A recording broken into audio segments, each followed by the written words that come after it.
Thursday, March 3rd, 2022. It's 1:45 a.m. and police arrive outside Easy Porn Corp., located at 2641 Atlantic Avenue, in the East New York section of Brooklyn. They had received a call about a woman's torso that had been found inside a garbage bag and placed in a shopping cart right outside the pawn shop. When officers arrive, they discovered the grisly scene. Law enforcement close off the area and prepare for a very long day. Who could have done such a thing? And why? Detectives begin to investigate all available security footage from the immediate area where the remains were found. In one instance, they see footage of what they report as a woman wheeling and dropping off a shopping cart with garbage bags right at the crime scene. The woman is also in possession of what they refer to as a colorful bag. They would soon stumble upon more footage, dated February 27th, 2022. A woman is seen entering an apartment at 50 Pennsylvania Avenue. She has a shopping cart and a colorful bag with her. Police believe the shopping cart and bag is an exact match for the one containing a torso found outside Easy Porn Corp. On March 3rd, just a couple of blocks from the apartment. On March 4th, they would obtain a warrant for a residence located inside 50 Pennsylvania Avenue, where they suspect the woman had entered. Inside, they would find 83-year-old resident Harvey Marcelin, a transgender woman who was now going by the name Marcelin Harvey. While searching the residence, they would find the decapitated head of an elderly woman.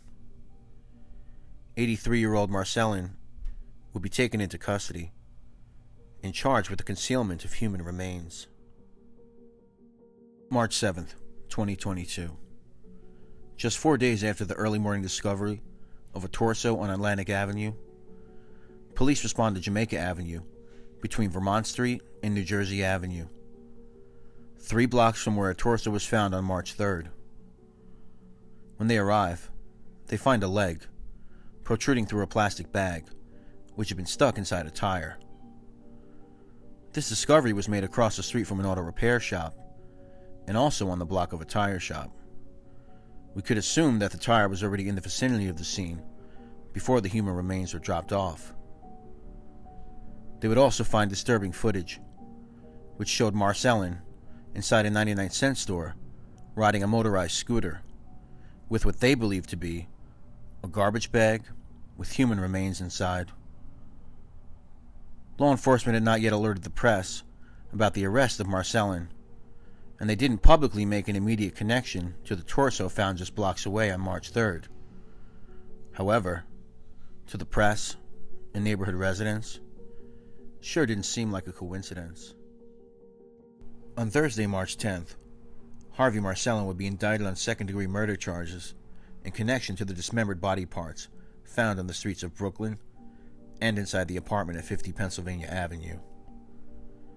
The city would finally find out who law enforcement felt was responsible for the grisly public disposal of human remains. Marcelin would also be seen on security footage from a Manhattan Home Depot dated back to March 1st. Items purchased that day included a Sawzall, garbage bags, and cleaning equipment. Marcelin was accompanied by a woman who law enforcement have not identified yet. The victim will be identified as 68-year-old Susan Leyden. Leyden was a resident of Fort Greene, Brooklyn, and was living at Stonewall House, an LGBTQ senior apartment complex. Leyden was initially reported missing by a friend on March 2nd, a day before her torso would be found on a Brooklyn street. Police would tell the press that deceased Susan Leyden entered the apartment at 50 Pennsylvania Avenue on the 27th of February and was never seen leaving the apartment after that. They would also report that she had a shopping cart and a colorful bag in her possession, the same shopping cart and bag that were in the possession of Marcelin, as seen on surveillance footage at the Easy Pawn Corp., where the torso was found. Law enforcement would also report that the relationship between Susan Leyden and Marcelin had seemed to grow out of a social media connection. But who exactly was Harvey Marcelin, aka Marcelin Harvey, the transgender woman arrested, and how could an 83-year-old be capable of committing such an atrocious act? Soon, the press would add a new title to Marcelin's name, one that evokes a special type of fear in the public eye, and one that has become synonymous with extreme evil and depravity: serial killer. Turns out that Harvey was no stranger to the law and no stranger to prison. In fact, Harvey Marcelin has spent more time in prison than on the streets during his 83-year existence on Earth. April 13th, 1963. Harvey Marcelin enters his residence, an apartment building at 2216 8th Avenue in Manhattan. He has a .32 caliber revolver in his possession. He proceeds to his apartment, where he approaches his then live-in girlfriend by the name of Jacqueline Bonds. He shoots Bonds in the hallway of the 2216 building and chases Jacqueline into the bedroom of their apartment, where he shoots her again. This time, fatally. She would collapse in the living room. Authorities would soon find out that Jacqueline, in the presence of her mother, had told Harvey Marcelin that their relationship was over. Marcelin replied, "I'll get you," while pointing his finger at her. However, the story would prove to be even deeper than that. According to court records, Harvey Marcelin had recently been indicted for numerous charges in connection to a March 14th, 1963 sexual assault and burglary of one Clementine Benefield, just a week before the shooting of Jacqueline Bonds. Not only that, Jacqueline Bonds had also been subpoenaed to court as a witness to the assault of Clementine Benefield, who told authorities that Jacqueline was present when Harvey Marcelin committed the acts. Harvey Marcelin, whose record dated back to the late 1950s, when he was arrested for assault charges, would be sentenced to 20 years to life in prison for the crime. Marcelin's time in prison would prove to be very interesting, to say the least. In 1971, Marcelin would take part in the infamous Attica prison riots, which took place between September 9th and September 13th in Attica prison, located in New York State. The prison uprising would be started because the inmates grew dissatisfied with living conditions inside the prison. They reported that the prison was immensely overcrowded, and they were forced to live an unsanitary lifestyle, with showers being limited to once a week and toilet paper handed out once a month. Prisoners also reported that much of their incoming and outgoing mail was being censored. During the 5-day riot, over 40 staff members were taken hostage, and the prisoners would occupy the yard in cell block D, setting up makeshift sleeping quarters.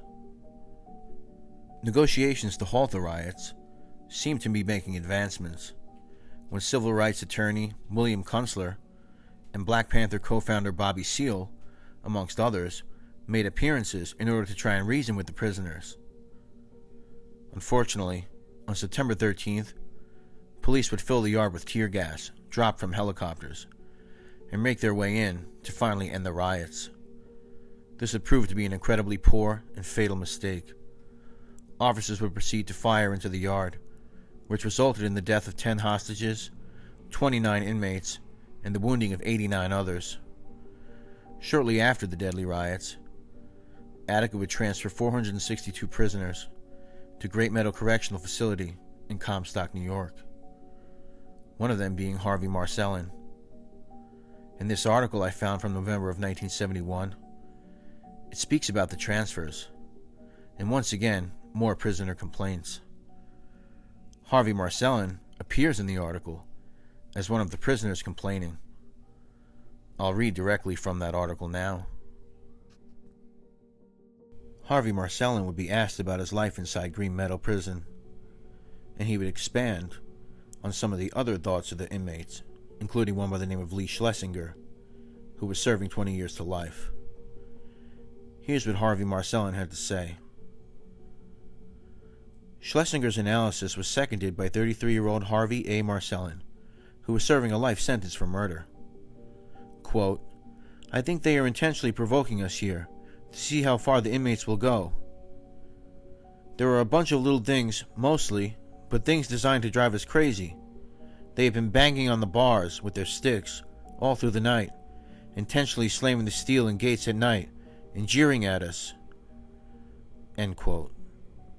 Marcelin would further go on to say, quote, Attica was a better place than this. It's really funny. You don't miss something until it's gone. Sifting the two evils, I would prefer to be back in Attica. End quote. In 1984, Harvey Marcelin was paroled after serving 20 years in prison. A year later, Marcelin is arrested again. Marcelin is charged with the stabbing death of a woman who authorities believe was once again a live-in girlfriend. Harvey Marcelin had murdered the woman and stuffed her remains inside a garbage bag, which was left by Central Park in Manhattan.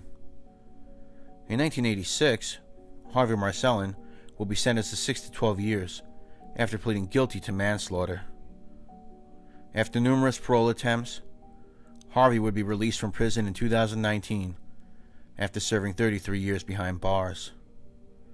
By the time of the release, Harvey had been 80 years old and had spent over 50 years in prison for charges in relation to the deaths of 2 individuals over a 22-year period. Harvey Marcelin, who was now identifying as a transgender woman named Marcelin Harvey, was on the streets barely 3 years when she, as the press now refers to her as, was arrested in connection to the death of Susan Leyden. Once again, the two are believed to have become friends through social media, but as of now, it's still not clear as to what exactly the relationship was. This is still also an ongoing case, and Marcelin Harvey has proclaimed innocence. Much mystery has surrounded the story of Harvey Marcelin, or Marcelin Harvey, but luckily a few days before the release of this story here, the accused killer gave a 55-minute interview which was covered by the New York Post. Marcelin spoke from Rikers Island and had a lot to say. Harvey Marcelin admitted to having 2 personas, one being the feminine side and one being the masculine side. Harvey would state that it would be the masculine persona that always landed him in trouble with women, and that he had a long-standing issue with women. It would be in the early 90s when Marcelin first started to embrace a female identity while meeting a transgender prisoner. Harvey Marcelin was born in Manhattan in 1938 to a mother who was a seamstress and a father, a shipping clerk, who passed away when Harvey was only 10 years old. Harvey Marcelin said that his parents spoiled him and treated him well, but he would be abused sexually, physically, and mentally while attending St. Aloysius Catholic School.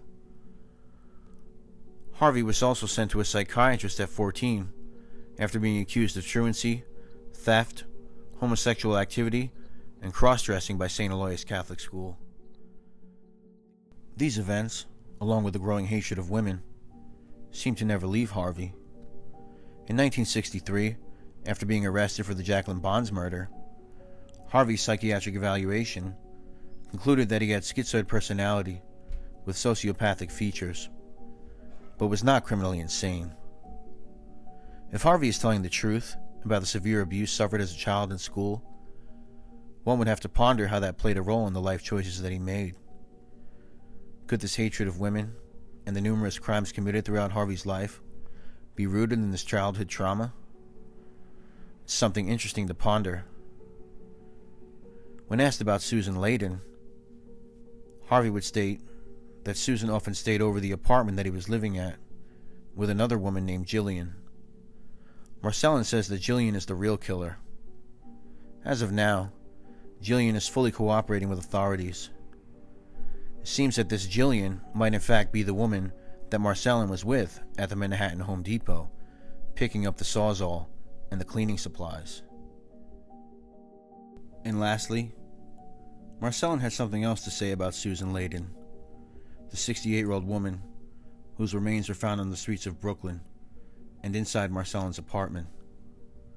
He would state, quote, "She wasn't no Mother Teresa. They make her look like a saint, like a sweet little darling," end quote. As far as my opinion on that quote, well, I'll plead the fifth. As of right now, Harvey Marcelin, or Marcelin Harvey, the transgender killer who re-emerged as a murderer once more this year of 2022, sits on Rikers Island, still complaining, just like the good old days. Only this time, Harvey Marcelin misses his tarot cards. That's all for today. This is still an ongoing court case, and we'll keep updated with it if we hear anything else. Thank you for watching.